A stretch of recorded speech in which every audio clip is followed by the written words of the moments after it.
तो बच्चों, आज हम अध्ययन कर रहे हैं समकोण त्रिभुज के बारे में। इससे पहले जो वीडियो मैंने अपलोड किया था उसमें हम सभी प्रकार के त्रिभुजों के बारे में चर्चा कर चुके हैं।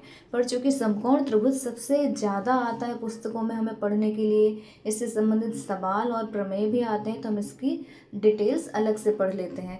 तो यहाँ पे हम सबसे पहले इसकी परिभाषा देखते हैं। ऐसा त्रिभुज जिसका एक कोण समकोण अर्थात 90 अंशों समकोण त्रिभुज कहलाता है। ऐसा त्रिभुज जिसका कोई एक कोण समकोण हो तो कौन सा त्रिभुज कहलाता है?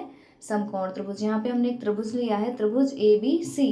तो सामान्यतः हम जो कोण होते हैं उसका निशान ऐसे लगाते हैं, लेकिन समकोण त्रिभुज का निशान अलग से लगता है।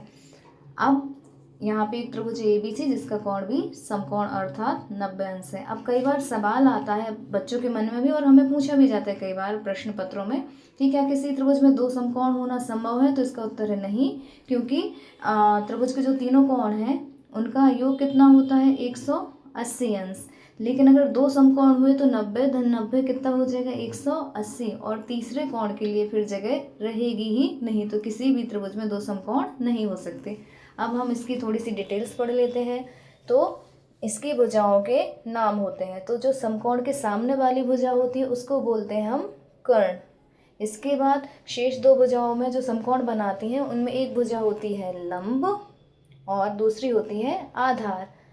अब लंब और आधार हम सामान्यतः इसी प्रकार से लेते हैं, पर जब हम त्रिकोणमिति पढ़ते हैं बड़ी कक्षाओं में तो फिर थीटा के अनुसार लंब और आधार का मान बदलता रहता है।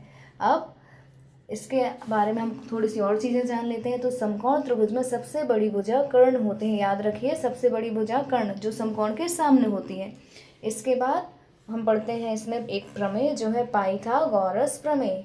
किसी समकोण त्रिभुज में बड़ी भुजा का वर्ग अन्य दो भुजाओं के वर्गों के योगफल के बराबर होता है। बड़ी भुजा अर्थात कर्ण, अन्य दो भुजा लंब और आधार। तो कर्ण का वर्ग बराबर लंब का वर्ग धन आधार का वर्ग।